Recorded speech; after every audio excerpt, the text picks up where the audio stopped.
En esta última parte de la obra de Jane Austen, las emociones se intensifican y los destinos de las hermanas Dashwood toman un rumbo decisivo. Elinor continúa enfrentando con serenidad los desafíos del corazón, mientras Marianne aprende, a través del dolor y la reflexión, el valor de la prudencia y la fortaleza. Entre secretos, confesiones y sentimientos reprimidos, la historia sigue tejiendo un retrato profundo de la naturaleza humana, del amor y de las diferencias entre la razón y la pasión. Si te gustan los audiolibros clásicos, suscríbete al canal y activa la campanita. Espero que sigas disfrutando de esta maravillosa novela completa. Cada semana encontrarás nuevos audiolibros y relatos narrados con voz profesional, ideales para relajarte, aprender o dejarte llevar por grandes historias. Escucha, disfruta y déjate envolver por la elegancia y la sensibilidad de Jane Austen.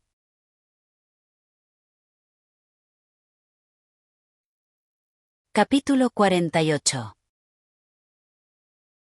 Elinor había descubierto la diferencia entre esperar que ocurriera un hecho desagradable, por muy seguro que se lo pudiera considerar, y la certeza misma.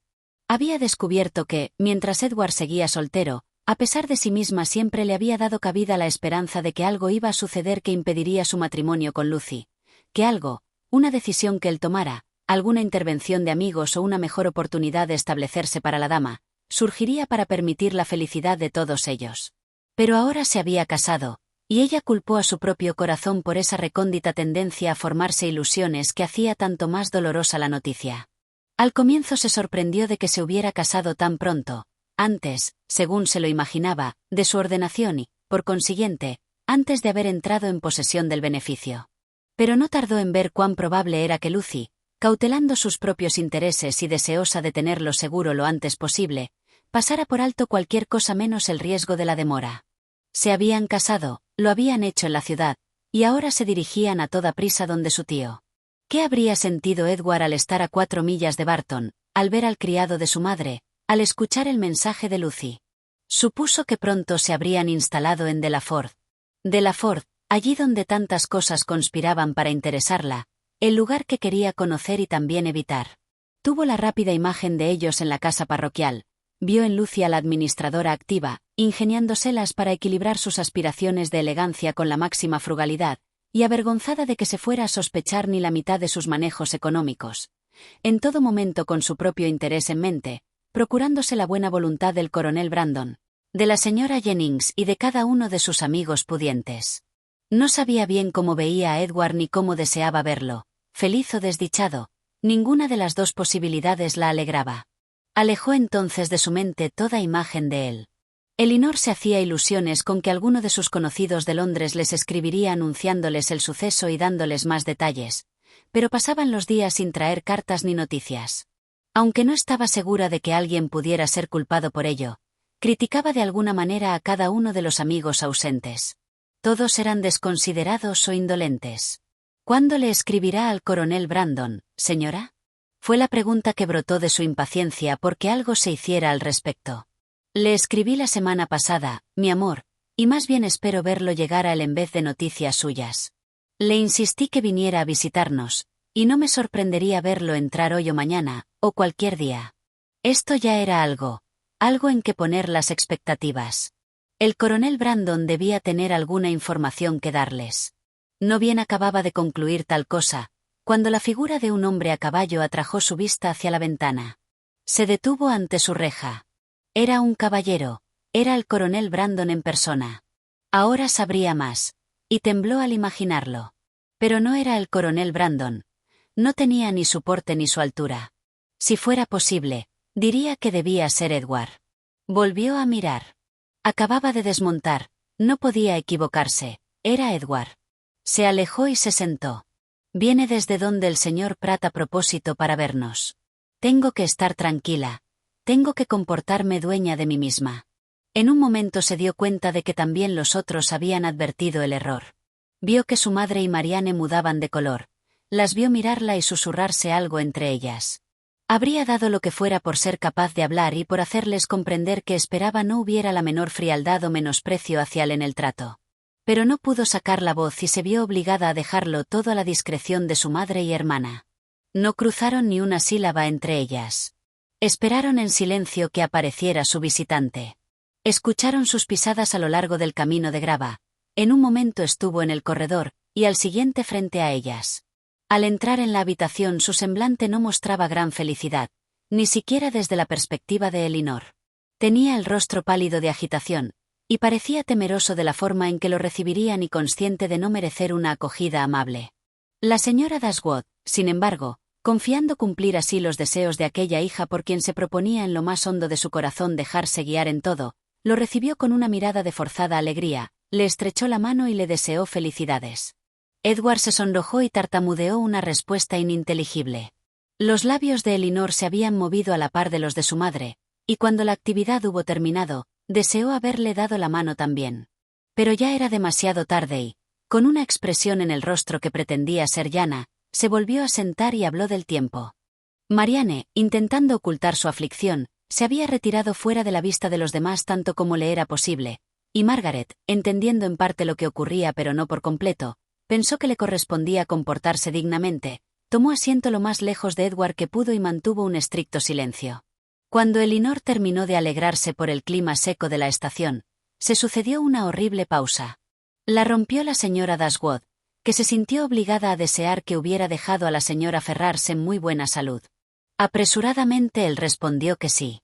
Otra pausa. Elinor, decidiéndose a hacer un esfuerzo, aunque temerosa del sonido de su propia voz, dijo: ¿Está en Longstaple la señora Ferrars? En Longstaple, replicó él, con aire sorprendido. No, mi madre está en la ciudad. Me refería, dijo Elinor, tomando una de las labores de encima de la mesa, a la señora de Edward Ferrars. No se atrevió a levantar la vista, pero su madre y Marianne dirigieron sus ojos a él. Edward enrojeció, pareció sentirse perplejo, la miró con aire de duda y, tras algunas vacilaciones, dijo: Quizás se refiera, mi hermano, se refiera a la señora de Robert Ferrars. La señora de Robert Ferrars, repitieron Marianne y su madre con un tono de enorme asombro, y aunque Elinor no fue capaz de hablar, también le clavó los ojos con el mismo impaciente desconcierto. Él se levantó de su asiento y se dirigió a la ventana, aparentemente sin saber qué hacer. Tomó unas tijeras que se encontraban por allí, y mientras cortaba en pedacitos la funda en que se guardaban, arruinando así ambas cosas, dijo con tono apurado: Quizá no lo sepan, no hayan sabido que mi hermano se ha casado recién con la menor, con la señorita Lucy Steele. Sus palabras fueron repetidas con indecible asombro por todas, salvo Elinor, que siguió sentada con la cabeza inclinada sobre su labor, en un estado de agitación tan grande que apenas sabía dónde se encontraba. Sí, dijo él, se casaron la semana pasada y ahora están en Dawlish. Elinor no pudo seguir sentada. Salió de la habitación casi corriendo, y tan pronto cerró la puerta, estalló en lágrimas de alegría que al comienzo pensó no iban a terminar nunca. Edward, que hasta ese momento había mirado a cualquier parte menos a ella, la vio salir a la carrera y quizá vio, o incluso escuchó, su emoción, pues inmediatamente después se sumió en un estado de ensueño que ninguna observación ni pregunta afectuosa de la señora Dashwood pudo penetrar. Finalmente, sin decir palabra, abandonó la habitación y salió hacia la aldea, dejándolas estupefactas y perplejas ante un cambio en las circunstancias tan maravilloso y repentino, entregadas a un desconcierto que solo podían paliar a través de conjeturas.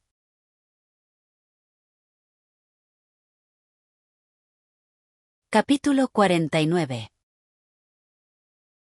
Por inexplicables que le parecieran a toda la familia las circunstancias de su liberación, lo cierto era que Edward era libre. Y a todas les fue fácil predecir en qué ocuparía esa libertad. Tras experimentar los beneficios de un compromiso imprudente, contraído sin el consentimiento de su madre, como lo había hecho ya por más de 4 años, al fracasar ese no podía esperarse del nada menos que verlo contrayendo otro.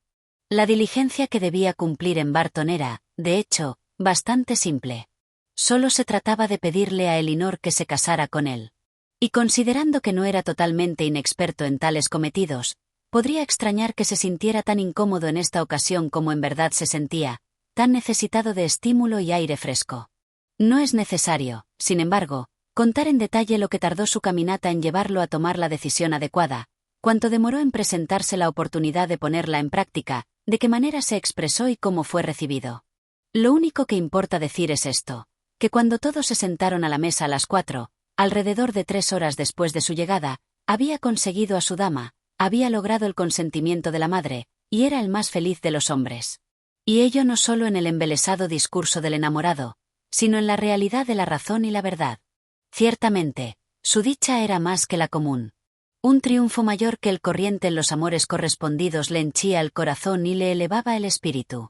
Se había liberado, sin culpa alguna de su parte, de ataduras que por largo tiempo lo habían hecho infeliz y lo habían mantenido unido a una mujer a quien hacía mucho había dejado de amar. Y, de inmediato, había alcanzado en otra mujer esa seguridad por la que debió desesperar desde el mismo momento en que la había empezado a desear. Había transitado no desde la duda o el suspenso, sino desde la desdicha a la felicidad. Y habló del cambio abiertamente, con una alegría tan genuina, fácil y reconfortante como nunca le habían conocido antes sus amigas. Le había abierto el corazón a Elinor, le confesó todas sus debilidades y trató su primer e infantil enamoramiento de Lucy con toda la dignidad filosófica de los 24 años. Fue un apego tonto y ocioso de mi parte, dijo, consecuencia del desconocimiento del mundo y de la falta de ocupación. Si mi madre me hubiera dado alguna profesión activa cuando, a los 18 años, me sacaron de la tutela del señor Pratt, estoy seguro de que nada habría ocurrido jamás. Pues aunque salí del Honstaple con lo que en ese tiempo creía la más invencible devoción por su sobrina, aún así, si hubiera tenido cualquier actividad, cualquier cosa en que ocupar mi tiempo y que me hubiera mantenido alejado de ella por unos pocos meses, pronto habría superado esos amores de fantasía, especialmente si hubiera compartido más con otras personas, como en ese caso habría debido hacerlo. Pero en vez de emplearme en algo, en vez de contar con una profesión elegida por mí o que se me permitiera elegir una, volví a casa a dedicarme al más completo ocio. Y durante el año que siguió, carecía hasta de la ocupación nominal que me habría dado la pertenencia a la universidad, puesto que no ingresé a Oxford sino hasta los 19 años. No tenía, por tanto, nada en absoluto que hacer salvo creerme enamorado. Y como mi madre no hacía del hogar algo en verdad agradable, como en mi hermano no encontraba ni un amigo ni un compañero y me disgustaba conocer gente nueva, no es raro que haya ido con frecuencia al Honstaple, que siempre sentí mi hogar y donde tenía plena seguridad de ser bienvenido. Así, pasé allí la mayor parte del tiempo entre mis 18 y 19 años. Veía en Lucy todo lo que hay de amable y complaciente. Era bonita también, al menos eso pensaba yo en ese tiempo, y conocía a tan pocas mujeres que no podía hacer comparaciones ni detectar defectos. Tomando todo en cuenta, por tanto, creo que por insensato que fuera nuestro compromiso, por insensato que haya resultado ser después en todo sentido, en ese tiempo no fue una muestra de insensatez extraña o inexcusable. Era tan grande el cambio que unas pocas horas habían producido en el estado de ánimo y la felicidad de las Dashwood, tan grande, que no pudieron menos que esperar todas las satisfacciones de una noche en vela. La señora Dashwood, demasiado feliz para lograr alguna tranquilidad, no sabía cómo demostrar su amor a Edward o ensalzar a Elinor suficientemente, cómo agradecer bastante su liberación sin vulnerar su delicadeza, ni cómo ofrecerles oportunidad para conversar libremente entre ellos y al mismo tiempo disfrutar, como era su deseo, de la presencia y compañía de ambos. Marianne podía manifestar su felicidad únicamente a través de las lágrimas. Podía caer en comparaciones, en lamentos, y su alegría, aunque tan sincera como el amor por su hermana, ni le levantaba el ánimo ni podía ponerse en palabras. Pero Elinor, ¿cómo describir sus sentimientos? Desde el momento en que supo que Lucy se había casado con otro, que Edward estaba libre, hasta el instante en que él justificó las esperanzas que tan de inmediato habían seguido, tuvo alternativamente todas las emociones, menos la calma. Pero cuando hubo pasado el segundo momento, cuando desaparecieron todas sus dudas, todas sus cuitas, cuando pudo comparar su situación con la del último tiempo, cuando lo vio honorablemente libre de su anterior compromiso, cuando vio que aprovechaba su libertad para dirigirse a ella y declararle un amor tan tierno, tan constante como ella siempre lo había supuesto, se sintió abrumada, dominada por su propia felicidad. Y a pesar de la afortunada tendencia de la mente humana a aceptar rápidamente cualquier cambio para mejor, se necesitaron varias horas para devolverle la serenidad a su ánimo o algún grado de tranquilidad a su corazón. Edward se quedaría ahora al menos una semana en la cabaña, pues más allá de cualquier otra obligación que debiera cumplir, le era imposible dedicar menos de una semana a disfrutar de la compañía de Elinor o que alcanzaran a decir en menos tiempo la mitad de lo que debían decirse sobre el pasado, el presente y el futuro. Pues aunque unas pocas horas pasadas en la difícil tarea de hablar incesantemente bastan para despachar más temas de los que pueden realmente tener en común dos criaturas racionales, con los enamorados es diferente. El matrimonio de Lucy, La inagotable y explicable sorpresa que les había producido a todos, por supuesto alimentó una de las primeras conversaciones de los enamorados. Y el particular conocimiento que Elinor tenía de cada una de las partes hizo que, desde todos los puntos de vista, le pareciera una de las circunstancias más extraordinarias e inconcebibles que hubieran llegado a sus oídos. ¿Cómo era que se habían juntado y qué atractivo podía haber influido en Robert para llevarlo a casarse con una muchacha de cuya belleza ella misma lo había escuchado hablar sin ninguna admiración? Una muchacha que además estaba comprometida con su hermano y por quien ese hermano había sido marginado de la familia, era más de lo que podía comprender. Para su corazón era algo maravilloso, para su imaginación, hasta ridículo, pero a su razón, a su juicio, le parecía un verdadero enigma. La única explicación que se le ocurría a Edward era que, quizá, habiéndose encontrado primero por azar, la vanidad de uno había sido tan bien trabajada por los halagos de la otra, que eso había llevado poco a poco a todo lo demás. Elinor recordaba lo comentado por Robert en Harley Street respecto de cuánto podría haber logrado el de haber intervenido a tiempo en los asuntos de su hermano. Se lo contó a Edward. Eso es muy propio de Robert, fue su inmediato comentario. Y es lo que seguramente tenía en mente, agregó luego, al comienzo de su relación con Lucy. Y al comienzo quizá todo lo que también quería ella era lograr que interpusiera sus buenos oficios en mi favor. Después pudieron haber surgido otros planes. Durante cuánto tiempo esto había estado ocurriendo entre ellos, él tampoco podía imaginarlo, pues en Oxford, donde había elegido quedarse desde su salida de Londres, no tenía manera de saber de ella sino por ella misma, y hasta el último momento sus cartas no fueron ni menos frecuentes ni menos afectuosas de lo que siempre habían sido. Ni la menor sospecha, entonces, lo preparó para lo que iba a seguir, y cuando finalmente reventó la noticia en una carta de la misma Lucy, creía que durante algún tiempo se había quedado pasmado entre la maravilla, el horror y la alegría de tal liberación. Puso la carta en manos de Elinor. Estimado señor, con la certeza de haber perdido hace tiempo su afecto, me he sentido en libertad de entregar el mío a otra persona, y no dudo de que con él seré tan feliz como solía pensar que lo sería con usted, pero rehúso aceptar la mano cuando el corazón pertenecía a otra. Sinceramente deseo sea feliz con su elección, y no será mi culpa si no somos siempre buenos amigos, como nuestro cercano parentesco hace ahora apropiado. Sin ninguna duda le puedo decir que no le guardo rencor alguno, y estoy segura de que será demasiado generoso para hacer nada que nos perjudique. Su hermano se ha ganado todo mi afecto, y como no podríamos vivir el uno sin el otro, acabamos de volver del altar y nos dirigimos ahora a Dowlis a pasar unas pocas semanas, lugar que su querido hermano tiene gran curiosidad por conocer, pero pensé molestarlo primero con estas pocas líneas, y para siempre quedaré, su sincera amiga y hermana, que bien lo quiere, Lucy Ferrars. He quemado todas sus cartas y le devolveré su retrato a la primera oportunidad. Por favor, destruya las páginas que le he enviado con mis pobres frases, pero el anillo con mi cabello tendré el mayor gusto en dejárselo. Elinor la leyó y la devolvió sin ningún comentario. No te preguntaré qué opinas de ella en cuanto a composición, dijo Edward. Por nada del mundo habría querido, en otros tiempos, que tuvieras una de sus cartas. En una cuñada ya es bastante malo, pero en una esposa. ¿Cómo me han hecho sonrojar algunas de sus páginas? Y creo poder decir que, desde los primeros 6 meses de nuestro descabellado asunto, esta es la única carta que he recibido de ella en que el contenido compensó las faltas en el estilo. Como sea que hayan comenzado, dijo Elinor tras una pausa, ciertamente están casados. Y tu madre se ha ganado un castigo muy justo. La independencia económica que otorgó a Robert por resentimiento contigo le ha permitido a él elegir a su antojo, y, de hecho, ha estado sobornando a un hijo con 1000 libras anuales para que termine haciendo lo mismo que la hizo desheredar al otro cuando lo intentó. Supongo que difícilmente le dolerá menos ver casada a Lucy con Robert que contigo. Le va a doler más, porque Robert fue siempre su favorito. Le dolerá más y, de acuerdo con el mismo principio, lo va a perdonar mucho más rápido. Edward no sabía en qué estaban las relaciones entre ellos en ese momento, pues no había hecho ningún intento por comunicarse con nadie de su familia. Había dejado Oxford a las 24 horas de haber recibido la carta de Lucy, teniendo en mente como único objetivo encontrar el camino más rápido a Barton. No había tenido tiempo para trazar ningún plan de conducta que no estuviera ligado a ese camino. Nada podía hacer hasta estar seguro de cuál sería su destino con la señorita Dashwood.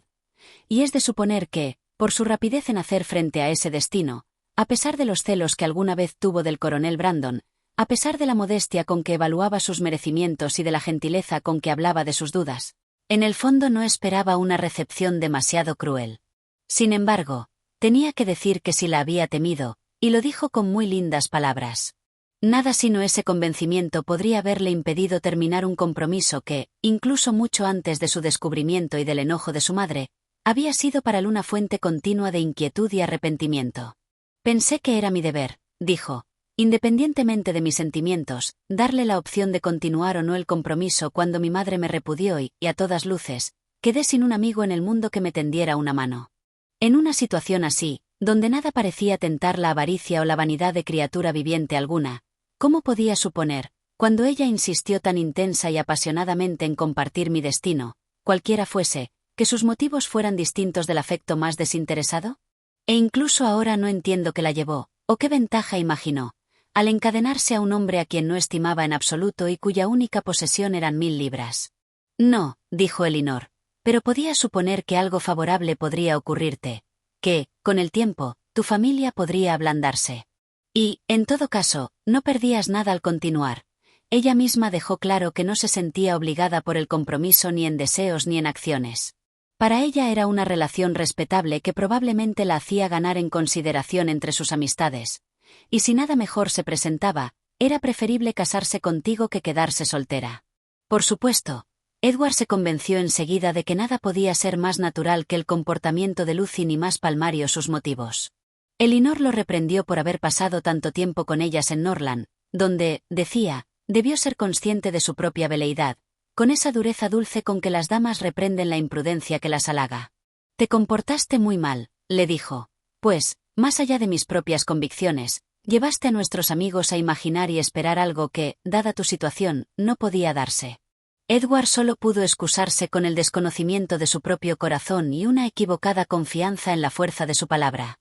Fui tan tonto como para creer que, habiendo empeñado mi palabra con otra persona, no había peligro en estar contigo, que la conciencia de mi compromiso resguardaría mis sentimientos, haciéndolos tan seguros y sagrados como mi honor.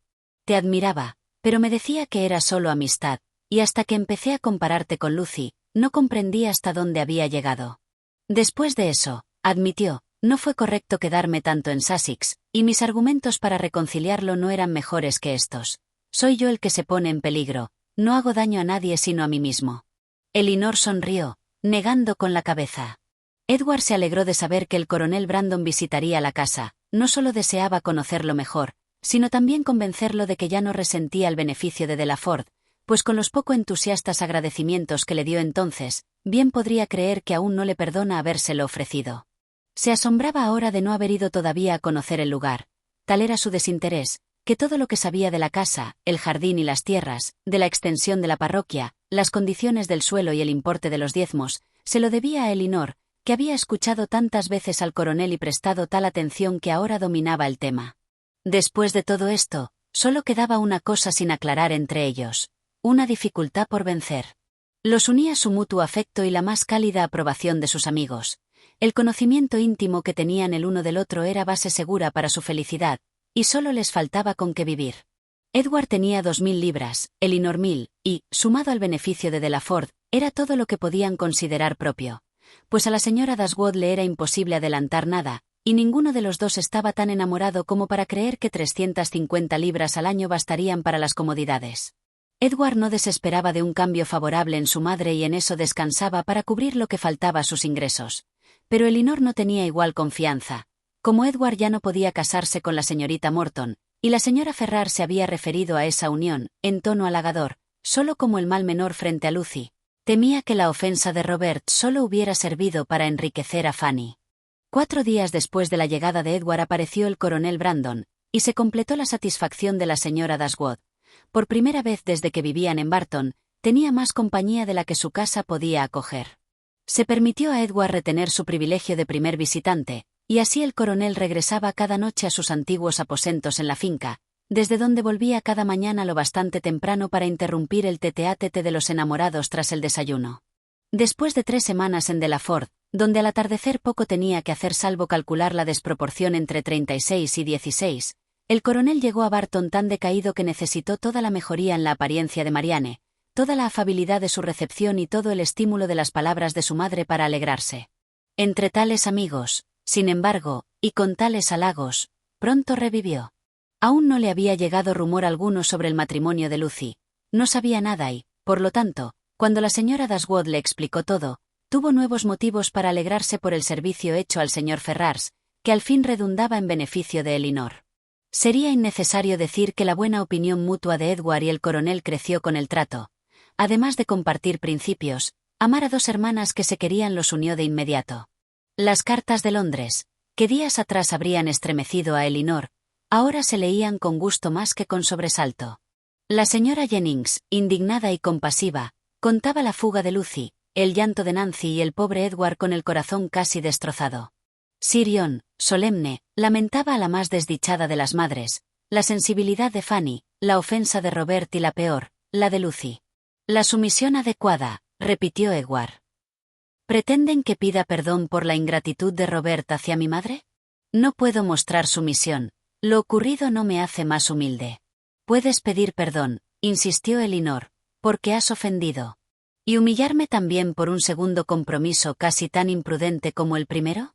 Edward aceptó pedir perdón, pero rehusó escribir la carta de sumisión. Decidió ir a Londres y suplicar a Fanny que interviniera a su favor.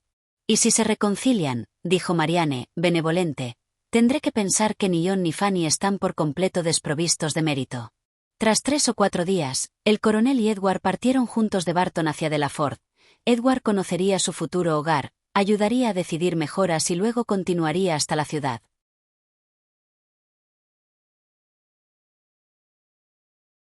Capítulo 50. Después de la apropiada resistencia por parte de la señora Ferrars, una resistencia bastante enérgica y firme para salvarla del reproche en el que siempre parecía temerosa de incurrir, el de ser demasiado amable, Edward fue admitido en su presencia y elevado otra vez a la categoría de hijo.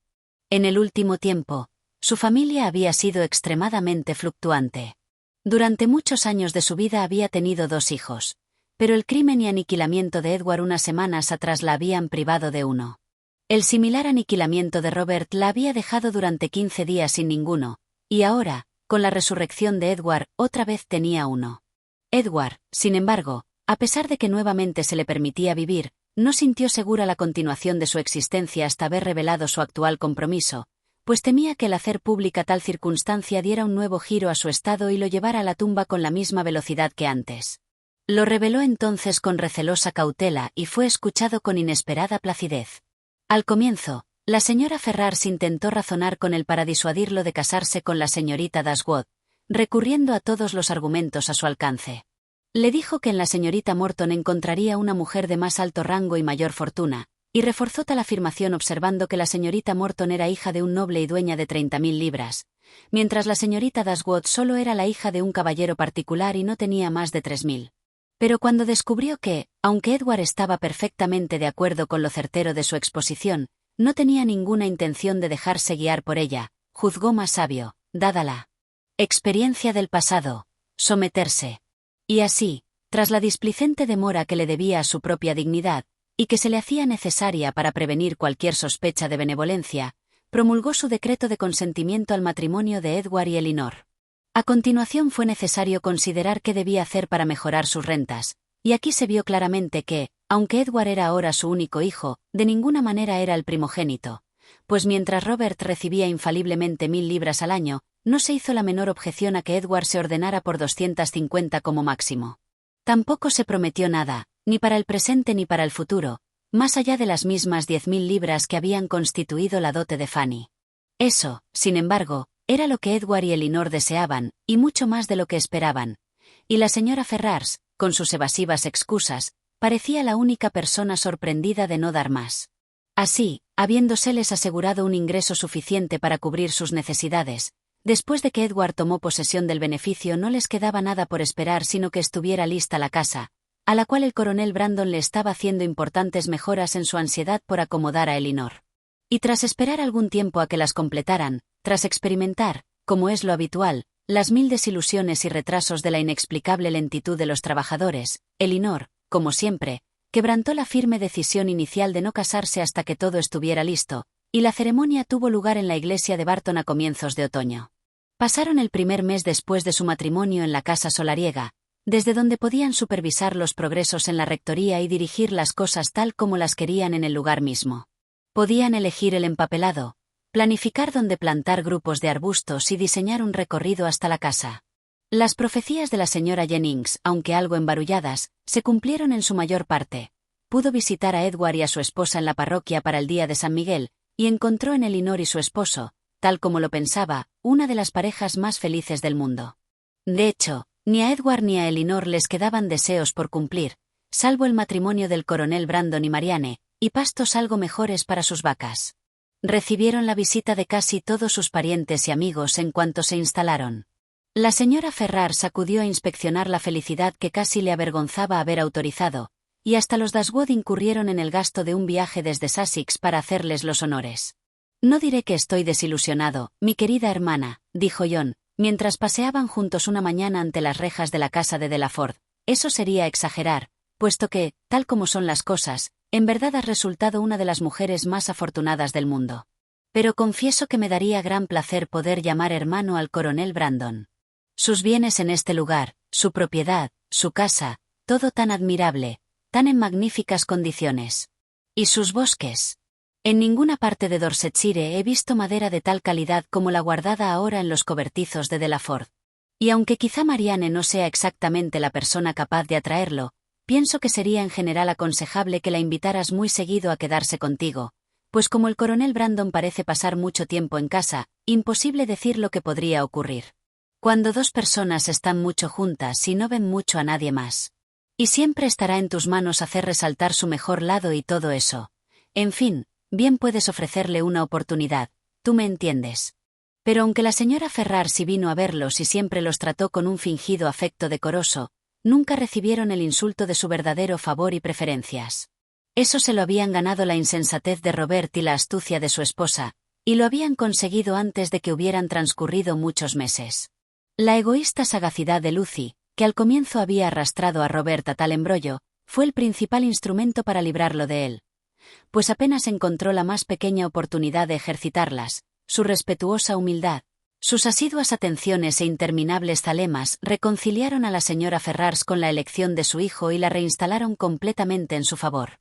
Todo el proceder de Lucy en este asunto, y la prosperidad con que se vio coronado, pueden así exhibirse como un muy estimulante ejemplo de lo que una intensa, incesante atención a los propios intereses, por más obstáculos que parezca tener el camino hacia ellos, podrá hacer para lograr todas las ventajas de la fortuna, sin sacrificar otra cosa que tiempo y conciencia.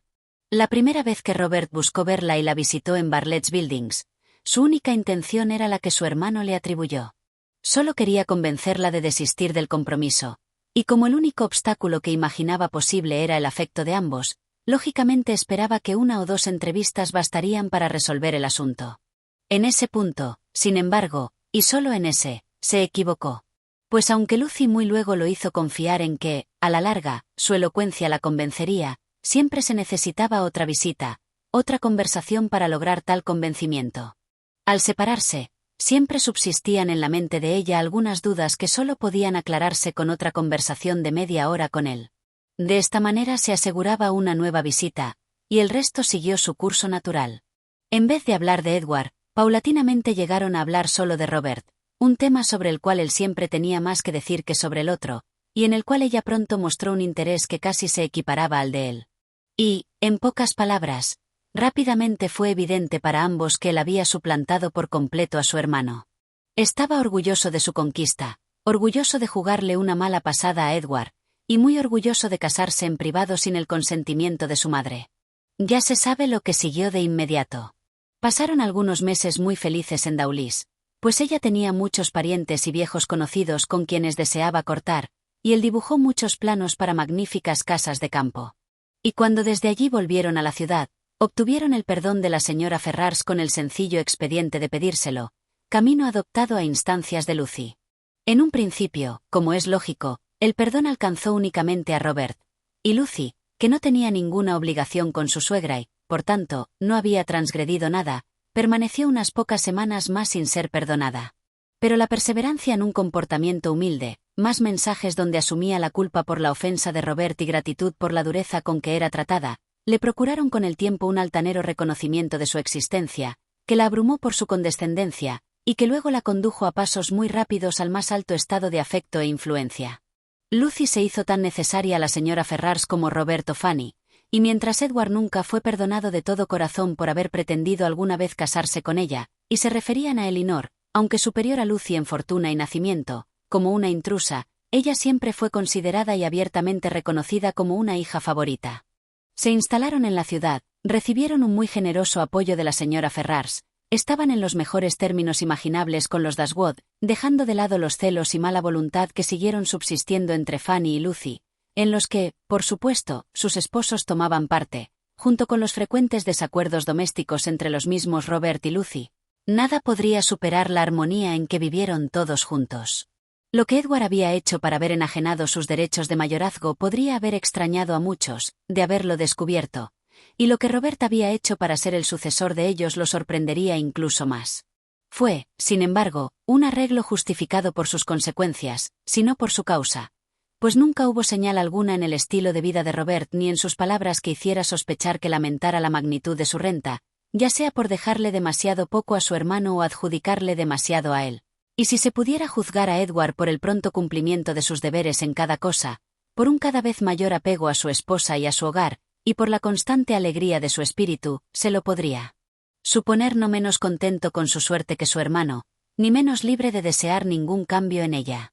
El matrimonio de Elinor solo la separó de su familia en esa mínima medida necesaria para que la casita de Barton no quedara abandonada por completo, pues su madre y hermanas pasaban más de la mitad del tiempo con ella. Las frecuentes visitas de la señora Dashwood a Delaford estaban motivadas tanto por el placer como por la prudencia, pues su deseo de juntar a Marianne y al coronel Brandon era apenas menos acentuado, aunque algo más generoso, que el manifestado por Ion. Era ahora su causa preferida. Por preciada que le fuera la compañía de su hija, nada deseaba tanto como renunciar a ella en bien de su estimado amigo, y ver a Marianne instalada en la casa solariega era también el deseo de Edward y Elinor. Todos se condolían de las penas del coronel y se sentían responsables por aliviarlas, y Marianne, por consenso general, debía ser el consuelo de todas ellas. Con tal alianza en su contra, con el íntimo conocimiento de la bondad del coronel, con el convencimiento del enorme afecto que él le profesaba, que finalmente, aunque mucho después de haberse hecho evidente para todos los demás, se abrió paso en ella, ¿qué podía hacer? Marianne Dashwood había nacido destinada a algo extraordinario. Nació para descubrir la falsedad de sus propias opiniones y para impugnar con su proceder sus máximas favoritas. Nació para vencer un afecto surgido a la edad de 17 años y, sin ningún sentimiento superior a un gran aprecio y una profunda amistad, voluntariamente entregó su mano a otro. Y ese otro era un hombre que había sufrido no menos que ella con ocasión de un antiguo afecto, a quien 2 años antes había considerado demasiado viejo para el matrimonio, y que todavía buscaba proteger su salud con una camiseta de franela. Pero así ocurrieron las cosas. En vez de sacrificada a una pasión irresistible, como alguna vez se había enorgullecido en imaginarse a sí misma, incluso en vez de quedarse para siempre junto a su madre, con la soledad y el estudio como únicos placeres, según después lo había decidido al hacerse más tranquilo y sobrio su juicio, se encontró a los 19 años sometiéndose a nuevos vínculos, aceptando nuevos deberes, instalada en un nuevo hogar, esposa, ama de una casa y señora de una aldea. El coronel Brandon era ahora tan feliz como todos quienes lo querían creían que merecía serlo. En Marianne encontraba el consuelo a todas sus aflicciones pasadas, su afecto y su compañía le reanimaban la mente y devolvían la alegría a su espíritu, y que Marianne encontraba su propia felicidad en hacerla de él, era algo indudable para cada amigo que la veía y que a todos deleitaba. Marianne nunca pudo amar a medias, y con el tiempo le entregó todo su corazón a su esposo, como lo había hecho una vez con Willoughby.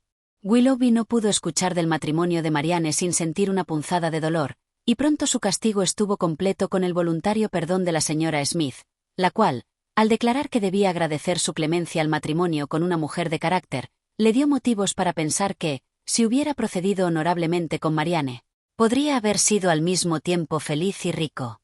No debe ponerse en duda la sinceridad del arrepentimiento por su mal proceder, que le había acarreado su propio castigo, ni tampoco que durante mucho tiempo pensó en el coronel Brandon con envidia, y en Marianne con nostalgia. Pero no hay que esperar que quedara por siempre desconsolado, que huyera de la sociedad o contrajera un temperamento habitualmente sombrío, o que muriera con el corazón roto, porque nada de eso ocurrió. Vivió esforzándose, y a menudo divirtiéndose. No siempre su esposa estaba de mal humor ni su hogar falto de comodidades, y en sus criaderos de perros y caballos, y en todo tipo de deportes, encontró un grado no despreciable de felicidad doméstica. Por Marianne, sin embargo, a pesar de la descortesía de haber sobrevivido a su pérdida, siempre mantuvo ese decidido afecto que lo hacía interesarse en todos sus asuntos, y que lo llevó a transformarla en su secreta pauta de perfección femenina. Y así, muchas beldades prometedoras terminaron desdeñadas por él después de algunos días, como sin punto de comparación con la señora Brandon. La señora Dashwood tuvo la suficiente prudencia de quedarse en la cabaña, sin intentar un traslado a Delaford, y, afortunadamente para Sir John y la señora Jennings, en el momento en que se vieron privados de Marianne, Margaret había llegado a una edad muy apropiada para bailar, y en la que ya podía permitirse que se le supusieran enamorados. Entre Barton y Delaford había esa permanente comunicación que surge naturalmente de un gran cariño familiar, y de los méritos y las alegrías de Elinor y Marianne, no hay que poner en último lugar el hecho de que, aunque hermanas y viviendo casi a la vista una de la otra, pudieron hacerlo sin desacuerdos entre ellas ni producir tensiones entre sus esposos.